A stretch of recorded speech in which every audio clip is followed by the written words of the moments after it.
Bonsoir à tous les potos, bienvenue dans cette nouvelle vidéo. L'interview de Neymar repoussée à lundi, donc finalement il faudra attendre. Donc c'était initialement programmé ce vendredi à 14 h heure française. L'entretien de Neymar accordé à la télévision brésilienne dans lequel on attendait d'éventuelles révélations sur son avenir n'a pas été diffusé aujourd'hui. Et la chaîne Band a repoussé la diffusion à lundi. C'est justement ce jour-là qu'est prévu le retour de Neymar à l'entraînement avec le Paris Saint-Germain. Donc je trouve quand même ça bizarre qu'il reporte une émission comme ça. Donc on sait très bien qu'elle n'était pas en direct, qu'elle a été enregistrée hier, ça n'arrive jamais des trucs comme ça. Pourquoi elle a été repoussée? On n'a pas vraiment d'informations à ce sujet-là. Pourquoi repousser à lundi, comme par hasard le jour où il rentre normalement du Brésil pour reprendre l'entraînement avec le Paris Saint-Germain? Donc sans explication. Donc la diffusion elle a été enregistrée par Neymar jeudi, elle est repoussée à lundi matin. Donc pour la chaîne brésilienne Band, sa prise de parole tant attendue, faudra attendre encore 72 heures. Donc voilà, la retraite médiatique de Neymar se poursuivra encore 72 heures. Désolé les potos, je sais que ça vous énerve, mais on continuera à parler de Neymar pendant encore 72 heures.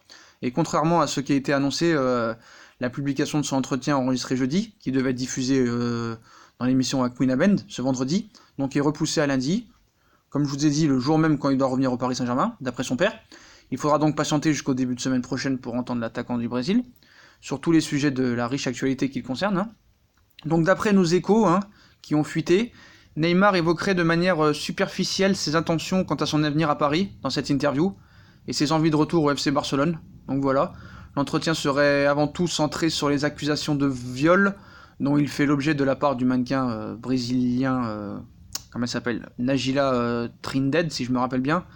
Il faudra néanmoins attendre un peu plus pour connaître la teneur exacte de ses propos. Donc quant à son avenir, il évoque de manière très très superficielle ses intentions quant à son avenir. Donc il n'y a pas grand chose apparemment, mais on va attendre quand même de voir l'émission parce que voilà, je trouve quand même ça bizarre que ce soit reporté. Surtout à lundi, donc ça me paraît bizarre. On sait que là il y a eu des problèmes qui devaient rentrer lundi. Là il fait une émission cette semaine alors qu'il doit être à l'entraînement. L'émission est repoussée. Cette émission d'habitude il n'y a pas de problème là-dessus. Alors est-ce que c'est lui qui a voulu qu'on repousse l'interview à lundi? Est-ce que c'est le clan qui a parlé? Est-ce que c'est une décision de la chaîne? À voir, vraiment à voir. On n'a pas d'informations pour l'instant, mais dès qu'on a des informations à ce sujet-là, on vous tiendra au courant. Tout ce qu'on peut vous dire, c'est que la diffusion de son entretien est repoussée à lundi, alors qu'elle aurait dû avoir lieu aujourd'hui. Et comme par hasard, le jour où il revient à l'entraînement. Donc voilà pour cette affaire. Dès qu'on en saura plus, bien sûr, on reviendra vers vous pour vous en informer. Voilà. Dans l'affaire Griezmann, ça y est, on sait que c'est fait. Griezmann au Barça, c'est officiel. On vous l'a annoncé déjà hier. Donc il a signé un contrat de 5 ans, comme annoncé ces dernières heures. Le Barça s'est finalement résolu à payer les 120 millions d'euros de la clause libératoire du français. Et de son côté, le champion du monde tricolore a paraphé un contrat de 5 ans, soit jusqu'en 2024. Et le montant de sa clause libératoire a été fixé à 800 millions d'euros. Donc le Barça ne fera pas la même erreur qu'avec Neymar en mettant une clause seulement à 222 millions. Là, ils l'ont blindé à 800 millions d'euros. Donc Barcelone ont longtemps tenté de négocier un paiement en 2 fois, comme je vous l'avais dit, quitte à régler 10 millions d'euros de plus pour pouvoir étaler le montant du transfert sur les 5 prochaines années. Mais chose qui n'est pas possible lorsqu'un club paie la clause libératoire. Voilà. Mais le Barça devra finalement composer avec une dépense de 120 millions d'euros dans ses comptes pour la saison 2019-2020. Donc faudra voir aussi quel accueil il aura à Barcelone, parce que, comme on sait, c'est la fin d'un long feuilleton.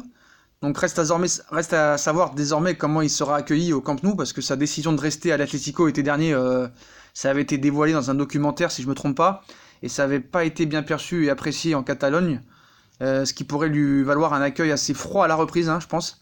Donc à lui de vite enflammer les supporters barcelonais pour se faire pardonner, parce que ça avait vraiment été très mal perçu. Et pour en revenir à ce transfert, l'Atlético Madrid n'est pas du tout d'accord sur ce transfert et a décidé de porter plainte et de mettre le dossier en justice, parce que eux ils réclament 200 millions d'euros au Barça pour Antoine Griezmann. Donc voilà. Donc comme il l'avait expliqué la semaine passée, l'Atlético Madrid réclamait 200 millions d'euros. C'était le montant de la clause du départ du joueur avant le 1er juillet. Donc celle-ci est passée à 120 millions d'euros le 1er juillet. Mais le club de la capitale, il estime que les négociations entre le joueur et le Barça ont été entamées bien avant, en mars pour être précis. Cette date fatidique, et souhaite donc recevoir les 200 millions d'euros initiaux.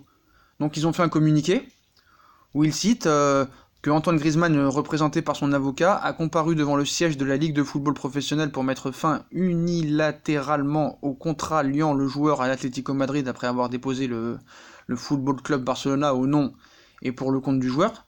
Donc l'Atlético Madrid estime que le montant déposé est insuffisant pour respecter sa clause de résiliation, car il est évident que l'accord entre le joueur et le Football Club de Barcelone a été trouvé avant que la clause subventionnée ne soit réduite de 200 à 120 millions d'euros. C'était également avant la date à laquelle la clause avait été modifiée que la communication du joueur avait été réalisée le 14 mai dernier, annonçant son souhait de partir du club.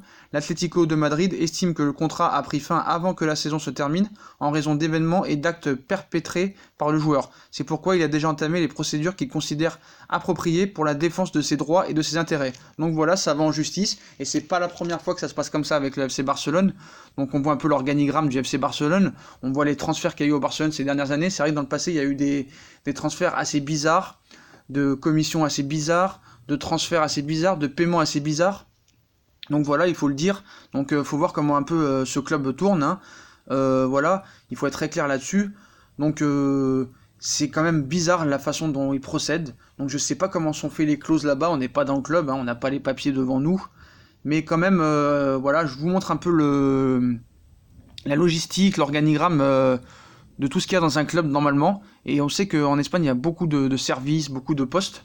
Donc voilà, donc moi ça me fait rire, ça me fait vraiment rire parce que tu vois les gars, moi Atlético Madrid ils font un communiqué, ils font une action en justice contre le Barça, voilà. Selon eux l'accord entre le joueur et les Catalans il n'est pas respecté. Donc je sais pas eux c'est CTLM, je sais pas quoi là. Donc pour eux moi je serais eux, moi faudrait qu'ils arrêtent faudrait qu'ils balayent devant leur porte parce que ils reprennent des crédits chez CTLM France, le Barça. Comme ça ils pourront payer tout, mais franchement à Atlético tu veux nous... Coutinho, Dembélé, De Jong, Griezmann, ils ont la plus grosse masse salariale d'Europe. Arrêtez de me dire non en commentaire, c'est la vérité, vous pouvez vérifier. C'est la plus grosse masse salariale d'Europe. Donc ils sont obligés de prendre des crédits à chaque fois. Alors quand ils nous disent que Paris dérègle au marché, j'ai envie de te dire mort de rire. Mort de rire. C'est pour ça que les clubs, au lieu de critiquer les autres, feraient mieux de balayer devant leur porte. Donc voilà les potos, voilà pour ces infos qui viennent de tomber. Donc on refait un récapitulatif. Donc l'interview de Neymar est repoussée à lundi. On n'a pas vraiment d'informations pourquoi, mais apparemment il n'y aura pas eu de grandes révélations quant à son avenir. Après on ne sait pas, on n'a pas vu l'interview, donc on ne peut pas juger non plus de ce qu'il dit, mais c'est les échos qu'on a. Il aurait juste parlé très superficiellement de son départ, de son envie d'aller au Barça, mais on n'a pas vraiment la preuve qu'il ait dit ça, vu tant qu'on n'aura pas vu l'émission. Donc voilà, il faudra attendre lundi. Ça a été repoussé à lundi. Est-ce que c'est un hasard que la publication de l'interview se fera lundi, le jour, normalement, qui doit revenir à l'entraînement? Est-ce que c'est le club qui a demandé quelque chose? Est-ce que c'est le Neymar ou le clan de Neymar qui a demandé à la chaîne de repousser l'interview? Vraiment, pour l'instant, on n'a pas d'informations à ce sujet-là, mais si on en a, on revient vers vous.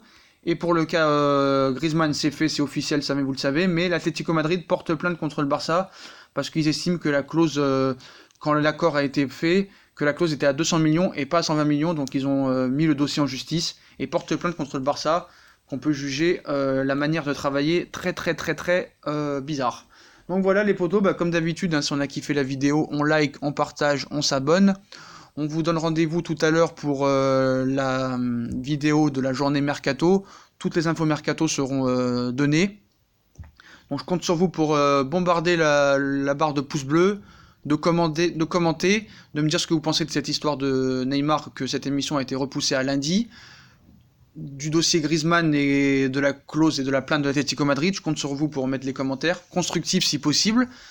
Voilà, et moi je vous souhaite une bonne fin d'après-midi, une bonne fin de journée, et à tout à l'heure pour la prochaine vidéo Mercato. Je vous dis une bonne début de soirée, et à plus tard, et toujours, allez Paris!